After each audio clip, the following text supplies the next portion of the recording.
Guys, magluluto tayo ngayon ng ating simpleng ulam sa tanghalian. Yan ang ating bawang, kamatis, sibuyas, ang ating tinapa, ang ating ginayat na pichay, at ang ating nilagang beans. Ayan ang ating beans, nilaga ko na, pinalambot ko na siya. Ayan, ang tawag dyan ay black eye. Ayan, gisa lang natin ang ating bawang. Sinama ko ang balat ng bawang para dagdag aroma sa ating ulam.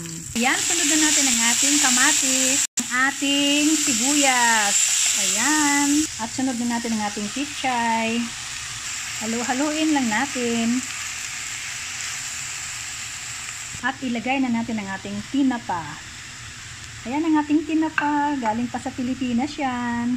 Ngayon ay ilagay na natin ang ating nilagang beans. Ang ating red eye beans or tawagin sa mga Ilocano ay agayag. Ayan, kumukulo na nga ating gulay. Maglagay lang tayo ng kaunting asin para sa pangtimpla niya. Ayan, kaunting asin lang para sa lasa niya. Mamaya tikman natin.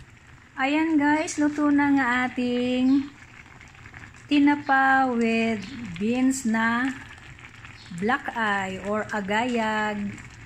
Yan po ang simpleng ulam namin ngayon sa tanghalian. Maraming pong salamat sa inyong suporta. Huwag kalimutan mag-comment, mag-like at mag-share. Ayan ang sarap. Ayan siya. Kainan na tayo.